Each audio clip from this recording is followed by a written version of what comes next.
자, 우리가 그 창세기 37장부터 시작해 가지고 이제 49장까지 왔습니다.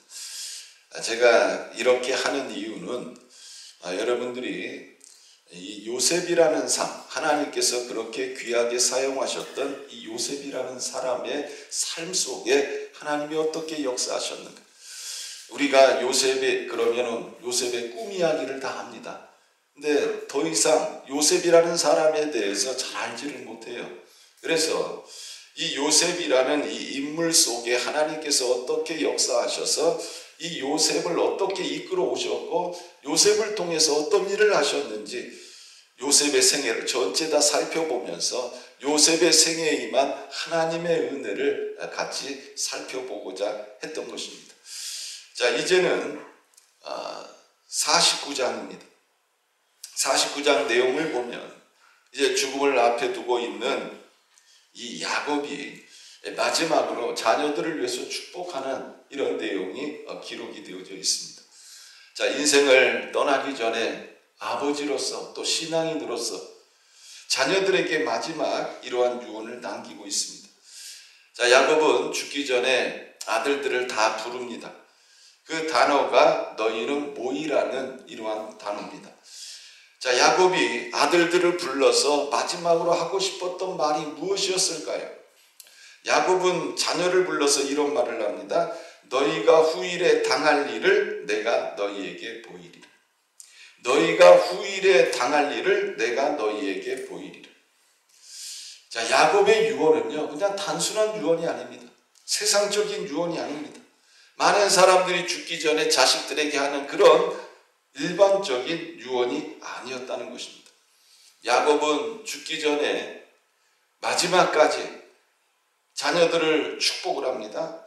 그러나 그가 축복한 내용은 믿음의 눈이 열려서 후일에 당할 일을 말을 하고 있다는 것입니다. 즉 하나님께서 장차 이루실 일들에 대하여 자녀들에게 예언을 하고 있는 이런 모습을 우리는 보게 됩니다. 히브리서 11장 21절은 이렇게 말합니다. 믿음으로 야곱은 죽을 때에 요셉의 각 아들에게 축복하고 그 지팡이 머리에 의지하여 경배하였느니라. 야곱은 147세의 나이를 살다가 세상을 떠납니다. 그 자신도 이야기하기를 험악한 삶을 살았다 이렇게 얘기를 합니다. 야곱의 삶은 우여곡절이 굉장히 심한 이러한 삶이었습니다. 그럼에도 불구하고 그의 삶에는 하나님이 함께 하셨습니다. 마지막 순간에도 이제는 현실적인 삶에 초점을 맞춘 것이 아니라 하나님의 약속을 바라보면서 자녀를 축복하는 이런 야곱의 모습을 우리는 보게 됩니다. 사랑하는 성도 여러분, 여러분들이 지금까지 살아온 삶을 돌아볼 때 참 우여곡절이 많았을 것입니다. 어떤 분은 그런 말씀을 합니다. 목사님, 저도 살아온 인생을 책으로 쓰면 몇 권을 쓸 수 있습니다. 아마 여러분들이 살아온 인생을 여러분들이 다 쓴다면 아마 쓸 일이 굉장히 많을 것입니다. 그만큼 인생은요, 그냥 단순한 삶이 아니고 인생은 참 우여곡절이 많은 이런 삶이기 때문에 그렇습니다. 그래서 누구나 자기가 살아온 삶을 산다면 다 작가가 될 수 있습니다. 그리고 또 좋은 책들을 남길 수 있습니다. 그러나 참으로 파란만장의 삶을 살아왔다 할지라도 그런 내 삶에 항상 하나님이 나와 함께 하셨음을 우리는 잊지 말아야 한다는 것입니다. 내가 죽는 그 순간까지도 우리는 이것을 잊으면 안 된다는 것입니다. 그리고 이 땅에 살면서 내가 가장 사랑하는 자녀들에 대해서도 내 삶에 함께 하신 하나님이 그들에게도 함께 하시도록 그들을 하나님의 약속으로 인도해야 한다는 것입니다. 그래서 야곱은 마지막 순간에도 과거의 삶이 아닌 또 현재의 삶이 아닌 하나님의 약속을 바라보고 있습니다. 사랑하는 성도 여러분, 지금 삶을 살고 있는 우리들도 마찬가지입니다. 믿음의 사람은요, 과거의 상처에 얽매이지 아니하고 또 현재의 어려움에 놀라지 않고 하나님께서 후일에 이루실 일들을 바라보아야 하는 것입니다. 자, 오늘 본문 말씀을 통해서 야곱의 유언이라는 이러한 제목으로 말씀을 전할 때에 여러분들 각자에게 성령께서 주시는 은혜가 충만하게 임하기를 주님의 이름으로 축원합니다. 자, 첫 번째로 야곱은 자녀들에게 후일에 당할 일을 바라보라 이렇게 말씀하고 있습니다. 자녀들을 모아놓고 이런 말을 합니다. 너희가 후일에 당한 일을 내가 너희에게 이르리라. 자, 야곱은요, 임종을 하는 그 순간에도 세상 사람들처럼 뭐 물질적인 문제라든지 아니면 세상에 얽히고 설킨 이런 일이라든지 이런 거 이야기하지 않습니다. 이 야곱이 자식들에게 마지막으로 하고 있는 이 이야기는 하나님의 말씀과 약속의 유산이었습니다. 야곱은 하나님이 자신에게 주신 자녀들이 앞으로 각자의 다른 삶을 산다 할지라도 또 살아가는 방식이 다르다 할지라도 하나님께서 그들을 통해서 이스라엘의 민족의 역사와 또 구속의 길을 이루실 것을 믿었습니다. 자, 여러분들은 여러분들의 자녀들을 어떻게 바라보고 있습니까? 자녀들이 이 땅에서 살아가는 동안에 좋은 직장을 가지고 돈 잘 벌어서 평안하게 살 이러한 마음을 자녀들에게 가지고 있습니까? 또 자녀들에게 그런 것을 원하고 있습니까? 우리는 다 부모지만 하나님의 택하신 성도입니다. 신앙인입니다. 우리는 부모로서 또 신앙인으로서 다음 세대에게 이 땅에서의 물질보다 또 성공보다 더 귀한 믿음의 유산인 하나님의 약속의 말씀을 전해주는 사람들이 되어져야 하는 것입니다. 우리는 야곱처럼 우리 인생의 마지막 날 자녀들에게 여러분들은 무엇을 남기고 싶으십니까? 내가 살던 집을 물려주고 싶습니까? 통장에 있는 돈을 물려주고 싶습니까? 내가 자녀들에게 그래도 이 정도면 부모로서 역할을 냈다 자족하고 있지는 않습니까? 여러분, 우리는 야곱처럼 후일에 당할 일을 바라보면서 내 자녀들이 이 땅에서 믿음을 가지고 또 교회를 섬기고 이 나라와 민족을 위해서 기도할 수 있는 그런 자녀로 만들어야 하는 것입니다. 아멘이십니까? 내 자녀가 세상에서 고생 안 하고 살기 원하는 이러한 마음은 부모들에게 다 있습니다. 그러나 그것보다 가장 중요한 것은 내 자녀가 이 땅에서 내가 믿었던 하나님, 내가 신뢰했던 그 하나님, 그리고 나와 함께 하신 그 하나님을 내가 믿음의 유산으로 물려주어야 하는 것입니다. 사랑하는 성도 여러분, 자녀들에게 하나님의 약속과 또 믿음의 유산을 물려줄 수 있는 그런 모든 성도님들 되시기를 주님의 이름으로 축원합니다. 자, 두 번째로는요, 인간의 연약함 속에서도 하나님의 계획은 계속된다는 것입니다. 자, 야곱은 장자 르벤을 향해서 제일 먼저 유언을 남깁니다. 자, 3절부터 기록이 되어져 있는데, 자, 3절 4절 우리 같이 한번 읽어볼까요? 자, 시작. 르벤아, 너는 내 장자여, 내 능력이요, 내 기력의 시작이라. 위풍이 월등하고 권능이 탁월하다마는 물의 끓음 같았음즉 너는 탁월하지 못하리니 내가 아버지의 침상에 올라 더럽혔음이로다. 그가 내 침상에 올랐었도다. 자, 야곱이요, 자신의 장자인 르벤에게 제일 먼저 지금 말을 하고 있습니다. 여러분, 부모들이 자식을 키울 때 누구를 자식들 중에 제일 먼저 봅니까? 첫째를 제일 먼저 보는 거예요. 그리고 첫째에게 여러분 제일 많은 사랑을 쏟아붓고 관심을 갖습니다. 어떻게 보면 첫째로 태어났다는 건 큰 축복이에요. 지금 야곱도 르벤을 향해서 이런 말을 합니다. 너는 내 장자요, 내 능력이요, 내 기력의 시작이라. 위풍이 월등하고 권능이 탁월하다. 여러분, 이게 장자에게 주어진 축복입니다. 그런데 이 르벤이요, 이 장자로서의 이런 엄청난 축복, 특권, 이것을 받았음에도 불구하고 아버지에게 좋은 이러한 예언을 듣지 못합니다.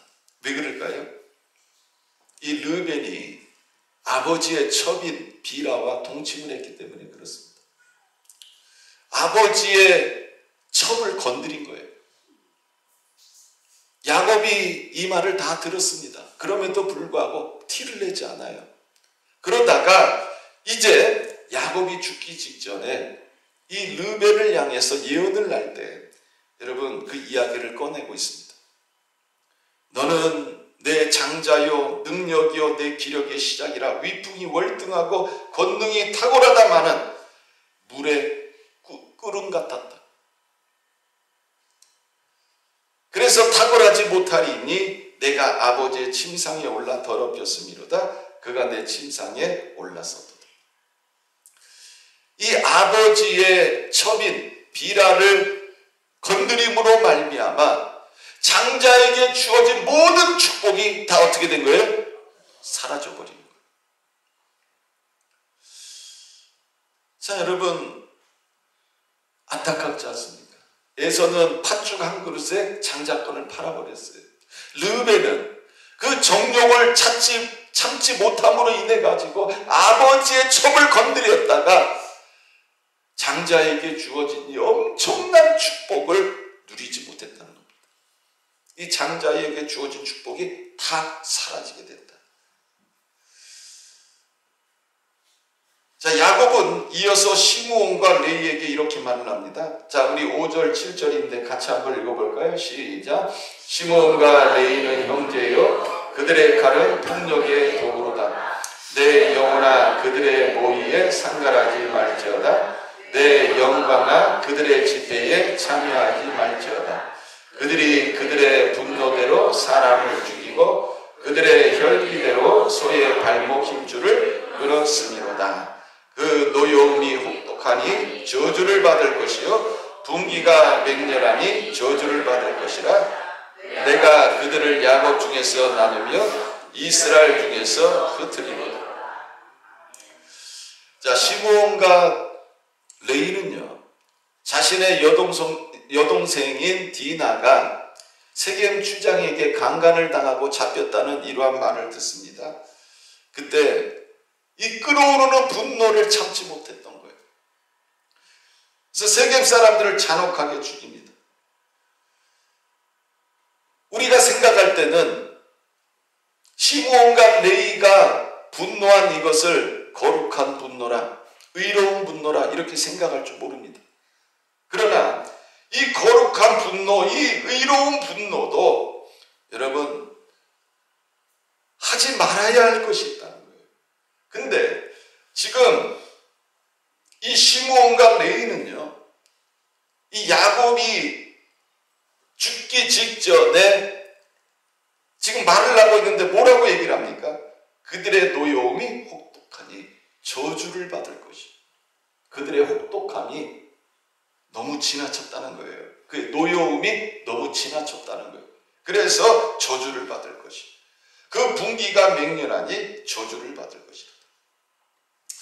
여러분, 우리가 이 야곱이 이 자식들을 향해서 마지막 유언하는 이 내용을 보면 자식들을 축복하는 것이 마땅하지 않을까 이렇게 생각하기 쉽습니다. 어떻게 자기 자식들을 이렇게까지 말을 할 수 있을까요? 그것은 바로 지금 이 야곱이 죽기 직전에 자식들을 향하여 하는 이 예언들이 다 뭐예요? 유언이 뭐예요? 예언입니다. 자, 그러면 왜 시므온과 레이가 행한 행동으로 인해서 아버지 야곱에게 후일에 이런 일이 되어질 것이라는 이런 말을 듣게 되어졌느냐 하는 것입니다. 바로 이 시므온과 레위는요, 거짓과 속임으로 복수를 했기 때문에 그렇습니다. 자, 하나님께서 아브라함에게 너는 내가 택한 백성이야, 너는 내가 구별한 백성이야, 그러면서 너와 네 집안에 있는 모든 남자들에게 하라고 말씀하신 것이 뭡니까? 할례. 이 할례는 하나님과 맺은 언약의 징표입니다. 그런데 이 시므온과 레위가 자신의 복수를 하기 위해서 세겜 사람들에게 할례를 행하라고 그래요. 할례를 행해야만 우리와 교류할 수 있고 결혼도 할 수 있다. 그래서 세겜 사람들이 다 할례를 행합니다. 여러분, 할례를 행하면 아프잖아요. 옛날에 제 친구 중에서 이런 사람이 있었어요. 야, 나는 그거 그 포경수술이라고 그러잖아요. 자기는 포경수술한 다음에 나가서 축구를 했다는 거예요. 에이, 말도 안 되는 거죠. 근데 또 순진하게 또 믿었어요. 아, 그거 별거 아니구나. 그거 포경수술하고 나가서도 축구할 수 있구나. 근데 여러분, 살을 자르는 거잖아. 어떻게 그게 가능하냐. 그러니까 그렇게 거짓말하는 사람들이 많아요. 얼마나 아파. 그러니까는 세겜 사람들 남자들이 다 할례를 내겠는데 얼마나 아프냐고. 그런데 그때 시므온과 레위가 칼을 들고 와가지고 그 남자들, 아픈 가운데 있는 사람들을 다 죽여버린 거예요. 여러분, 이 할례라는 거는 이 거룩한 징표입니다. 하나님과 맺은 언약의 징표입니다. 근데 이것을 거짓말로 자신의 목적을 이루기 위해서 사용한 거예요. 그리고 복수를 한 거예요. 또 하나는, 여러분, 이 복수는 누구의 권한입니까? 하나님의 권한이에요. 이 복수는 나의 권한이 아니라, 사람의 권한이 아니라 하나님의 권한이라는 겁니다. 성경은 분명히 말씀하고 있습니다. 원수 갚는 것이 내게 있으니 내가 갚으리라. 근데 시므온과 레위는 자신들이 분노를 이기지 못해서 거룩한 분노라고 생각하고 세겜 사람들을 죽여버린 것입니다. 또 하나는 과도한 폭력과 무차별 살육을 저질렀다는 것입니다. 지금 디나를 건드린 사람이 누구예요? 세겜 주장입니다. 그 사람만 징계하면 돼요.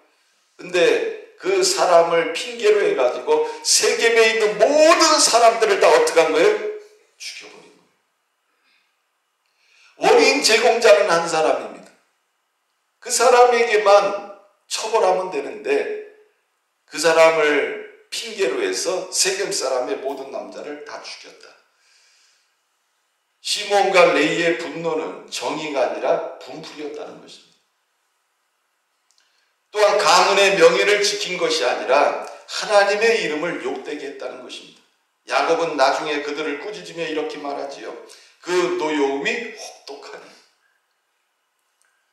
자, 그러면 이 결과 시므온과 레위에게는 어떤 일이 일어나느냐 하는 것입니다. 장자인 르우벤은 장자의 축복권을 빼앗겼어요. 그래서 이 12지파 중에 여러분 장자의 역할을 하는 지파가 누가 됩니까? 유다가 되죠. 그죠? 자, 그러면 이 시므온과 레위는 어떤 일이 일어나느냐? 자, 먼저 여러분 시므온 지파입니다. 시므온 지파는 유다 지파 속에 섞여가지고 사라져버리게 돼요. 자, 여호수아가 이 가나안 땅을 분배를 합니다. 이 지파들에게 땅을 다 분배를 해줘요. 그런데 이 시므온 지파에게는 땅을 주지 않아요. 여러분들이 레위 지파에게 땅 주지 않았다는 얘기는 잘 알 거예요. 그런데 여러분 이 시므온 지파는 독립적으로 자신들에게 속한 영토를 받지 못합니다. 이유가 뭐냐? 시므온 지파가 인구가 줄어들어 가지고요, 땅이 적게 필요했던 거예요. 여호수아 19장 9절에 보면 시므온 자손의 이 기업은 유다 자손의 기업 중에서 취하였으니 이는 유다 자손의 분깃이 자기들에게 너무 많으므로 시므온 자손이 자기의 기업을 그들의 기업 중에서 받음이었더라. 이 시므온의 기업이 유다 기업 안에 속해 있는 거예요. 이유가 뭐라고요? 사람 숫자가 적었어요. 시므온 지파가 여러분 출애굽할 때 처음에는 59,300명이었어요. 그런데 모압 평지에 있을 때는 22,200명으로 줍니다. 약 63%가 감소를 해요. 왜 이런 일이 일어나느냐? 부월 사건과 관련이 깊습니다. 이스라엘이 시팀이라는 그 장소에 머물 때에 이스라엘 남자들이 모압 여인들과 이제 음행하기를 시작합니다. 모압 여인들이 자기 신들에게 제사를 지낼 때에 이스라엘 남자들을 초청을 해가지고 같이 바알신에게 우상에게 절을 하고요. 또 같이 음행하기 시작합니다. 이로 인해서요. 하나님께서 진노를 하세요. 하나님께서 모세에게 말씀하시죠. 백성의 수령들을 잡아가지고 태양을 향하여 여호와 앞에 목매어 달라. 그리하면 여호와의 진노가 이스라엘에게서 떠나니라. 모세가 순종합니다. 그래서 그 바알 부올에게 절한 사람들, 그 사람들을 색출해가지고 죽이라고 이야기를 하죠. 이 일로 인해가지고 이스라엘 그 회막문에서 이스라엘 사람들이 울기 시작합니다. 자, 그런 때에 시몬 지파의 지도자였던 시므이라는 사람이 분위기 파악을 못하는 거예요. 지금 이스라엘 진영 안에 이런 일이 일어나고 있는데 미디안 한 여인을 데리고 옵니다. 그리고 자기 그 장막에 들어가가지고 그 여인과 동침하는 거예요. 비느하스가요, 이걸 보고 화가 난 겁니다. 그래서 창을 들고 가가지고 두 사람을 죽여버려요. 자, 이 사건으로 인해 가지고 죽은 사람이 24,000명입니다. 시몬 지파는 처음에는 굉장히 힘 있는 지파였어요. 그러나 이 사건을 계기로 해가지고 아주 힘이 없는, 인원이 완전히 줄어버리는 이런 지파가 되어졌습니다. 자, 시간이 점점 흐르면서 시므온 지파는요, 전쟁 능력도 약해지고 또 어떤 이러한 영향력 있는 지도자도 나타나질 않습니다. 이 유다 지파와 함께 살아가면서 함께 이동하고 함께 또 살아가면서 서로 결혼하고 이러면서 점점 시므온 지파가 사라져버려요. 완전히 유다 지파 내부에 소속되어진 이러한 종족처럼 사라져버립니다. 그러다가 결정적으로 완전히 사라지게 된 건 언제냐? BC 722년에 북이스라엘의 10지파는 아수르에게 멸망을 합니다. 그리고 BC 586년에 남유다는 바벨론에게 멸망을 당해요. 근데 이 남유다의 구성원이 누구예요? 유다 지파, 베냐민 지파, 그리고 유다에게 속해 있는 시므온 지파였다는 거예요. 바벨론에게 멸망을 당해서 끌려갑니다. 그리고 이제 다시 귀환을 해요. 그때 완전히 시므온 지파는 사라져버립니다. 흔적도 없이 사라져버립니다. 이제 더 이상 독립된 지파로서 정체성이 사라져버렸다는 것입니다. 이 시므온이 저지른 이 죄 때문에 여러분, 시므온 지파가 야곱이 죽기 전에 이런 예언을 하게 되고 시므온 지파는 역사 속에서 사라져버려요. 자, 그 다음이 레위 지파입니다. 자, 레위는 땅에 분기도 없이 흩어져서 제사장 지파가 되었죠. 자, 그런데 오늘 읽은 이 말씀에 보면 여러분, 이 세겜 사건과 관련해서 레위도 야곱에게 심한 꾸지람을 받고 예언적 저주를 받습니다.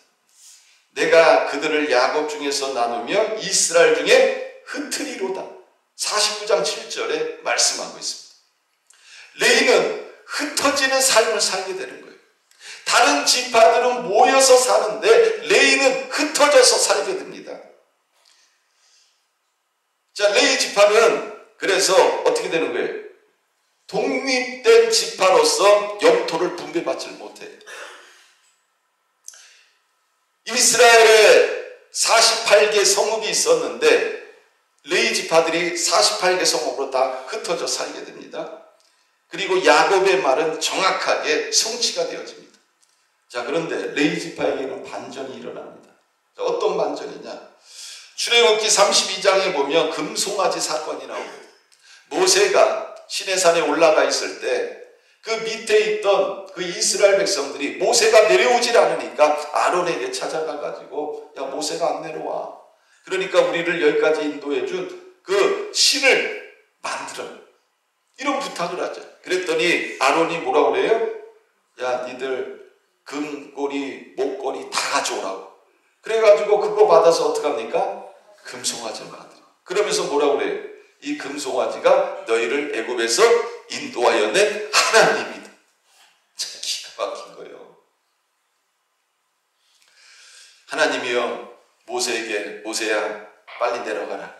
지금 쟤네들이 방자하게 금송아지 만들어 놓고 그 금송아지가 하나님이라고 그래가지고 그 금송아지를 섬기고 있다. 모세가 내려왔습니다. 그래서 이런 말을 하죠. 여호와의 편에 선 사람은 누구든지 내게로 나오라. 하나님 편에 서 있는 사람은 다 내게로 오라는 거예요. 그러자 모세의 말을 듣고 그 12지파 중에서 딱 한 지파만 모세에게 나옵니다. 누구예요? 레위 지파.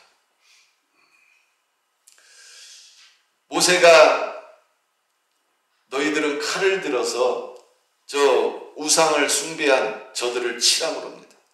여러분, 이게 쉬울까요? 어려울까요? 어렵죠. 왜? 다 누구예요? 자기 동족이요. 근데 모세가 칼을 들어서 레위 지파에게 우상에 숭배한 사람들을 치라고 이야기를 합니다. 그때 레위 지파가 칼을 뽑아 들고 우상 숭배한 사람들을 죽이기 시작해요.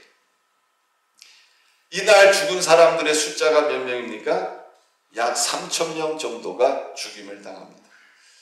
모세는 하나님 편에 서서 이 일을 한 레위 자손들에게 이렇게 이야기를 합니다. 출애굽기 32장 29절에 보면 각 사람이 자기의 아들과 자기의 형제를 쳤으니 오늘 여호와께 헌신하게 되었느니라.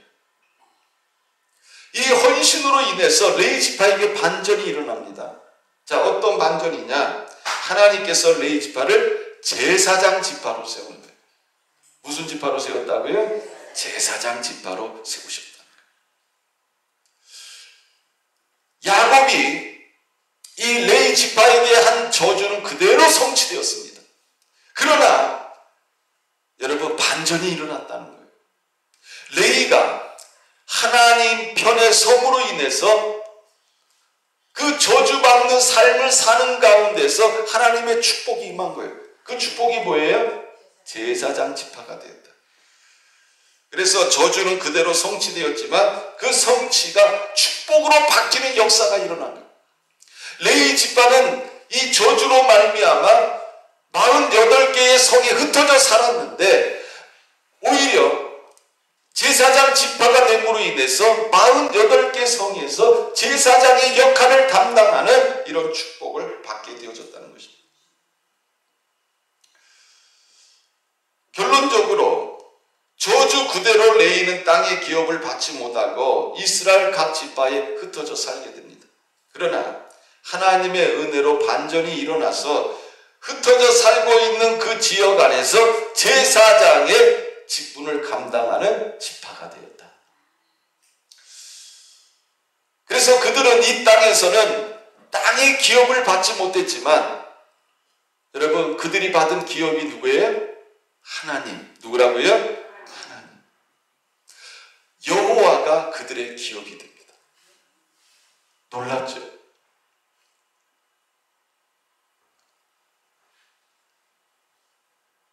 오늘 우리가 이 말씀을 들으면서 여러분 우리의 삶도 다 똑같아요.